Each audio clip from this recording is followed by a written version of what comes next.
Hello दोस्तों। आज का जो भी टॉपिक है हमारा वीडियो का, वो थोड़ा सा अलग है, थोड़ा सा हट के है जो नॉर्मल हम जैसे बात करते हैं जिन चीज़ों के बारे में, उससे आज हम कोरिया की सोसाइटी के बारे में एक थियोरी है जो इंटरनेट पे काफ़ी पॉपुलर हुई है पिछले 5-7 सालों में। वहाँ की उसको बोलते हैं स्पून क्लास थ्योरी। जैसे कास्ट सिस्टम है इंडिया में हमारे यहाँ, या अलग अलग जगहों पे अलग अलग सिस्टम होते हैं, क्लास सिस्टम्स की। एलिट क्लास है, मिडिल क्लास है और ये लोअर क्लास है। तो वैसे ही एक इकोनॉमिकल बेस पे इन्होंने एक थ्योरी यहाँ पे चली है जो काफ़ी ड्रामा वगैरह में भी काफ़ी रिफ़र करते हैं और ऑनलाइन काफ़ी उसको लोग सोशल मीडिया पे यूज़ करते हैं। वो है स्पून क्लास थ्योरी। तो उन्होंने स्पून के हिसाब से बांटा है, जैसे बोलते हैं इंग्लिश में ना कि born with a silver spoon. तो उसके हिसाब से उन्होंने डिवाइड किया है। तो उसको सूजोक हेगप छेदो भी कह सकते हैं आप कोरियन में। सूजो मतलब जो स्पून होता है उसको सूजो बोलते हैं। तो उसमें अलग अलग लेवल्स बनाए गए हैं। कई लोग 3-4 लेवल मान के चलते हैं कि गोल्ड स्पून, सिल्वर स्पून और ब्रॉन्ज स्पून। और कई लोग ज़्यादा ही कुछ लंबी कैटेगरीज बना लेते हैं, जैसे सबसे टॉप पे रखेंगे कि प्लैटिनम स्पून, फिर डायमंड स्पून, फिर गोल्ड स्पून। लेकिन कॉमन एक जो चलता है मैं बताता हूँ आपको, वो है कि डायमंड स्पून से शुरू करते हैं। डायमंड स्पून टॉप पे हुआ, जो टॉप क्लास यहाँ के लोग हैं, एलिट लोग हैं। उसके बाद में होता है गोल्ड स्पून, फिर सिल्वर स्पून, और उसके बाद में ब्रॉन्ज स्पून, फिर होगा प्लास्टिक स्पून, और उसके सबसे नीचे में जो होगा वो होगा डर्ट, मिट्टी का जो स्पून है वो। तो बेसिकली ये जो स्पून सिस्टम है, ये कोरिया के लोगों में जो एक क्लास डिवाइड को लेकर के और एक जो एंगर है उसको एक सिंबलाइज करता है कि लोगों को अंदर कंपटीशन इतना है सोसाइटी में कि उन्हें लगता है कि उनके साथ में फेयर नहीं हो रहा है, समथिंग इज़ अनफेयर। कि जो लोग ऑलरेडी रिच क्लास में हैं, जिनके पेरेंट्स के पास ऑलरेडी प्रॉपर्टी है इतनी सारी, वो ऑलरेडी इस कंपनीज को रन कर रहे हैं, उनको एम्प्लॉयमेंट की चिंता करने की ज़रूरत नहीं है, उनके पास ऑलरेडी पैसा है काफ़ी, और सारी फैसिलिटीज़ रिसोर्सेज पढ़ने के लिए उनको मिल रहे हैं। तो उनके साथ में वो सेम लेवल पे compete कर रहे हैं वो एग्ज़ाम वगैरह में, और उनसे compete करके आपको इस सोसाइटी में जॉब लेनी है और आगे बढ़ना है। और आप स्ट्रगल कर रहे हैं, आपके पेरेंट्स पुअर हैं, और आप भी पढ़ने के लिए आपको लोन लेना पड़ रहा है या काम करना पड़ रहा है पढ़ते हुए। तो वो कहते हैं कि वो फेयर कंपटीशन नहीं है। ऑलरेडी वो हमसे इतना आगे हैं कि हम कितनी भी मेहनत कर ले, हम कितने भी इंटेलिजेंट हों, हम उनसे compete ही नहीं कर सकते। तो उस जो एक है एंगर और वो डिससेटिस्फैक्शन उस सिस्टम को लेकर के, उससे कहीं ना कहीं निकल के आया है ये जो स्पून थ्योरी वाला है ये सिस्टम वो। तो इसमें जो बोलते हैं डायमंड लेवल, जिसको बोलते हैं diamond spoon, born with a diamond spoon, तो उसमें वो रखते हैं कि 0.1% जो पॉपुलेशन है कोरिया की। अब 0.1% से मतलब है कि उन्होंने उसको कैटेगराइज किया है। वैसे इसका कोई fix hard and fast rule नहीं है कहीं से डिवाइड किया हुआ, बट हर लोग अपने अपने तरीके से करते हैं। बट एक जनरल मैं बता रहा हूँ कि जिनके पास में अप्रॉक्सीमेटली 20-25 करोड़, इंडियन करेंसी में बता रहा हूँ मैं, इंडियन करेंसी में 20-25 करोड़ की प्रॉपर्टी हो, प्रॉपर्टी मतलब शेयर वगैरह हों, और उनके उतनी प्रॉपर्टी हो, ज़मीन वगैरह हो, और पैसे हों बैंक में इतने उतने का, और उनकी एनुअल जो इनकम है फैमिली की, वो अप्रॉक्सीमेटली 5 करोड़ के आसपास हो इंडियन करेंसी में।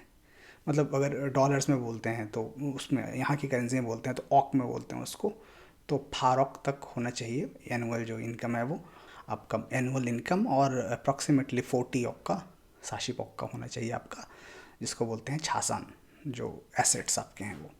तो उसमें जनरली जो डायमंड कैटेगरी में आते हैं वो आते हैं कि जो कंपनीज़ के ओनर्स हैं, जो यहाँ की बहुत बड़ी कंपनी का ओनर तो नहीं, सैमसंग, hyundai, एल जी का, तो उनका तो बहुत ऊपर लेवल चला जाएगा, वो जीरो पॉइंट काफ़ी ज़ीरो लगाने पड़ेंगे, उस उतने उतने परसेंट में आएंगे। लेकिन 0.01% में जो यहाँ की मिडिल और स्मॉल स्केल इंडस्ट्रीज़ हैं, कंपनीज हैं, उनके जो ओनर्स हैं, उनको आप रख सकते हैं इसमें। तो वो उनको डायमंड स्पून मान के चलते हैं, जिनके कि बड़े बड़े हाउसेज होंगे यहाँ पे गांगनाम में और इन सब एरियाज़ में। उसके बाद जो गोल्ड कैटेगरीज है, गोल्ड वाले लेवल में गोल्ड स्पून में रखते हैं वो, कि लगभग आपका मतलब 12-14-15 करोड़ का आपका वो हो एसेट्स हो आपके पास में, और लगभग 2-2.5 करोड़ का, 2.5 करोड़ का, 3 करोड़ का आपका वो एनुअल इनकम फैमिली की।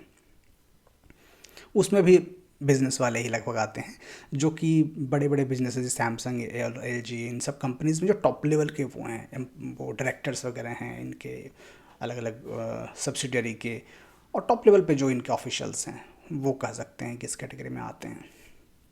फिर सिल्वर स्पून में है कि लगभग 5-6 करोड़ तक, 7 करोड़ तक का आपका प्रॉपर्टी हो और 1 करोड़ की लगभग आपकी मंथली इनकम हो। अब इसको समझने के लिए आपको कि ये है किस लेवल पे, तो मैं आपको एक बेसिक आइडिया देता हूँ कि यहाँ पे सैलरी का सिस्टम जैसे है, एक एवरेज क्या सैलरी यहाँ पे कोरिया में है, उससे आपको बेहतर अनुमान लग पाएगा कि क्या बात हो रही है। तो जो मिनिमम यहाँ पे कोई भी जॉब कर रहा हो, किसी भी तरह की जॉब कर रहा हो, तो मिनिमम सैलरी जो यहाँ पे होगी कम से कम 1 लाख तो होगी ही होगी, चाहे आप कहीं भी किसी भी जगह में काम कर रहा हो, छोटे शहर में भी। मैं एक बिल्कुल कंजर्वेटिव बता रहा हूँ आपको कि 1 लाख तक तो होगी होगी। बाकी जो यहाँ पे अगर यूनिवर्सिटी ग्रेजुएट्स जो हैं, बीए एमए सब पढ़ाई करके अगर वो किसी कंपनी में एंट्री लेवल पे जॉब लगती है उनकी, जैसे हमारे यहाँ प्लेसमेंट होता है, कैंपस प्लेसमेंट इंजीनियरिंग वगैरह करने के बाद, तो उसमें जनरली उनको सैलरी जो मिलेगी एंट्री लेवल पे वो लगभग मान लीजिए कि इंडियन करेंसी में 1.5 लाख से 2 लाख तक की सैलरी उनको मिलेगी, 2.25 लाख तक की मान लीजिए। ये एक एवरेज लेवल है। बाकी जैसे जैसे आप ग्रो करते हैं अपने उम्र के हिसाब से, उम्र यहाँ बहुत मैटर करती है, स्किल तो है ही लेकिन उम्र भी मैटर करती है, उम्र आपकी होनी ज़रूरी है सैलरी बढ़ने के लिए, तो उसके साथ साथ बढ़ती है। बट ये है, तो अगर आप मान लीजिए कि किसी आपने पढ़ाई वढ़ाई पूरी की अपनी, आपने एम बी ए किया, उसके बाद जॉब में लगे हैं, तो आपकी सैलरी मान लीजिए कि 2-2.25 लाख है, तो आपका एनुअल पैकेज कितना हो गया, लगभग 30 लाख का मान लीजिए कि 30 लाख का आपका पैकेज है। तो हमने अभी बताया सिल्वर स्पून का, कि सिल्वर स्पून का 1 करोड़ होना चाहिए। हालांकि 1 करोड़ में हम बात कर रहे हैं कि फैमिली की, मतलब आपके पेरेंट्स की, आपकी बात तो हो ही नहीं रही अभी, क्योंकि पेरेंट्स की बात हो रही है कि आपका बैकग्राउंड क्या है। तो अगर उनकी है 1 करोड़ दोनों मिलाकर, तो लगभग लगभग इसमें ठीक ठाक परसेंटेज आ जाती है, लगभग इसमें मान लीजिए कि 3% के आसपास तक आ जाएंगे सिल्वर स्पून में, टॉप में। और उसके बाद में ब्रॉन्ज स्पून है। ब्रॉन्ज स्पून मुझे लगता है कि काफ़ी मेजर कैटेगरी है, मैं कह सकता हूँ कि नहीं, ब्रॉन्ज से भी ज़्यादा मुझे लगता है प्लास्टिक में सबसे ज़्यादा वाले लोग हैं वैसे। तो ब्रॉन्ज में लगभग हो जाएगा कि 3 करोड़ तक का आपका, 3 करोड़ तक का, 3.5 करोड़ तक का आपका आपकी प्रॉपर्टी हो, और लगभग 65 लाख 70 लाख तक का आपका एनुअल इनकम हो फैमिली का, 60-70 लाख, जो कि मुझे लगता है कि यहाँ पे काफ़ी लोगों का है। अगर ठीक ठाक जो लोग हैं रह रहे हैं, जिनको हम कह सकते हैं कि मिडिल क्लास, एक जो ठीक डिसेंट तरीके से रहने वाले लोग हैं, उनका इतना तो है सबका, 65 लाख तक तो होता है। उस तो वहाँ तक भी बच्चों को ज़्यादा दिक्कत नहीं होती, इस लेवल ब्रॉन्ज लेवल तक में भी हैं तो पढ़ने में ऐसी कोई परेशानी नहीं होती, इतना बच्चों को सपोर्ट करने लायक उनका होता है स्टेटस कि आपको पढ़ाने में कर सकते हैं हेल्प। उसके नीचे प्लास्टिक स्पून जो है, प्लास्टिक स्पून में है कि आपका एनुअल, आपका जो एसेट्स हैं वो लगभग 1.2 लाख तक के, 1.7 लाख, वो करोड़ सॉरी, 1.7 करोड़ 1.8 करोड़ तक का आपका एसेट होंगे, और 30 लाख 35 लाख की आपकी एनुअल इनकम है, जो कि बहुत कम है यहाँ के हिसाब से। 30-35 लाख का मतलब आपको 2 लाख, जो मैंने कहा बिल्कुल एंट्री लेवल।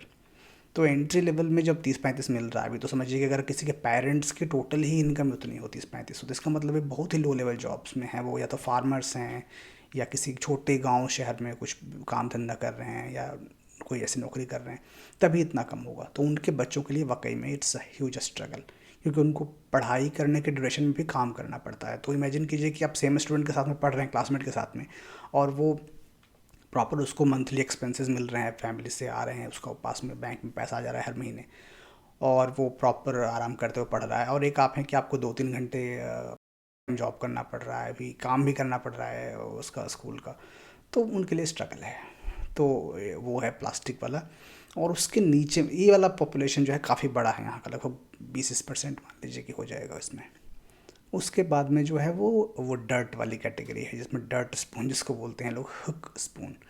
सो पहला वाला होगा डायमंड सुजो, फिर खुम सुजो गोल्ड, उन सुजो मतलब सिल्वर, और दोंग सुजो मतलब ब्रॉन्ज, प्लास्टिक सुजो प्लास्टिक, और हुक सुजो में आ गया डर्ट वाला, जिसमें आपके पास में एसेट्स तो हटा ही दीजिए, होंगे या नहीं भी हो सकते हैं, और लगभग लगभग 15 लाख तक का आपका होगा एनुअल इनकम फैमिली का। इसमें आप रख सकते हैं, जैसे आपने अगर पैरासाइट मूवी देखी होगी, तो उसमें जो फैमिली होती है, जो अलग अलग तरह के तिकड़म करके जॉब्स लेती हैं एक फैमिली में, उनको आप रख सकते हैं कि वो हक वाले कैटेगरी में थे। तो वो जो पैरासाइट मूवी को इतना वो मिला, कोरिया में इतनी पॉपुलर हुई मूवी, तो वो बाहर में तो बाद में ऑस्कर मिला, लेकिन कोरिया में उससे पहले काफ़ी हिट हुई थी मूवी वो, क्योंकि वो बिल्कुल लोग रिलेट कर पा रहे थे उससे, कि उस स्ट्रगल से, कि एक तरफ तो वो फैमिली है, उसमें इतने तरह के ताम झाम, इतना बड़ा घर है, बच्चे के लिए इतने ट्यूटर हैं, और ये गाड़ियाँ, ये ड्राइवर और कुक और क्या क्या हैं, और दूसरी तरफ वो बेसमेंट में रह रहे हैं जहाँ पर पानी भर जा रहा है बारिश में, और उनको वाईफाई नहीं मिल रहा है, खाने के लिए सोचना पड़ रहा है। तो वो एक क्लास डिवाइड है, उसको दिखाया है, और काफ़ी लोग उससे रिलेट कर पा रहे थे। तो जो सबसे ज़्यादा जो लोगों में जिनमें गुस्सा है इसको लेकर के, वो नीचे वाले नहीं, नीचे वालों को तो पता भी नहीं है कि वो कैसे जी रहे हैं और क्या परेशानियाँ हैं। जो बीच वाले हैं, जिन्होंने पढ़ाई की है और जो समझ रहे हैं कि हो क्या रहा है सोसाइटी में, उनके अंदर सबसे ज़्यादा एंगर है, जो यूथ है, कि हम इतना स्ट्रगल कर रहे हैं और पढ़ाई में हमारे साथ में, मतलब हमारी जनरेशन ही सारी पुअर रह जाएगी। पेरेंट्स तो पुअर थे ही, उनके पेरेंट्स भी पुअर थे, हम भी पुअर हैं, और शायद हमारे भी पेरेंट जनरेशन अगली पुअर ही रहेगी, क्योंकि वो इतना सारा गैप है कि उसको ओवरकम कर पाना मुश्किल है। क्योंकि जो अल्टीमेटली जो लोग ऑलरेडी अच्छा कर रहे हैं, जिनके पास अच्छा पैसा है, उनको हर जगह प्रेफरेंस मिल रही है, वही अच्छी एजुकेशन ले रहे हैं, अच्छे जॉब्स में वही जा रहे हैं, अच्छे बिजनेसेस वही सेटअप कर रहे हैं, स्टार्टअप वगैरह वही शुरू कर रहे हैं, और फिर वही लोग और ज़्यादा रिच बनते जा रहे हैं, और जो नीचे वाले हैं वो उसी में परेशान होकर के वो रह रहे हैं ऐसे ही। तो ये जो है एक नई थ्योरी है, जो ड्रामा वगैरह में भी बोले हैं, कई बार बोलते हैं डायलॉग इसमें, कि सभी एक ड्रामा मैं देख रहा था, रिकॉर्ड ऑफ यूथ, नेटफ्लिक्स पर आ रहा है, तो उसमें वो वर्ड आप देख सकते हैं, यूज़ होता है बार बार, कि मैं तो इस प्लास्टिक सूजों में है और वो सिल्वर सूजों में लेके हुआ है। तो ये चीज़ मैं शेयर करना चाहता इस वीडियो में। और ये हमारे यहाँ भी है ही ये चीज़, आपको पता होगा, इंडिया में भी क्लास डिवाइड और ये जो इकोनॉमिक गैप है सोसाइटी में बहुत ज़्यादा है। तो ये कॉमन सी चीज़ है हमारे यहाँ। तो हाँ, जो लोग स्टडी करना चाहते हैं सोसाइटी वगैरह की, कोरिया इंडिया की, उनके लिए एक एक्स्ट्रा टॉपिक हो सकता है। See you in the next video then, thank you.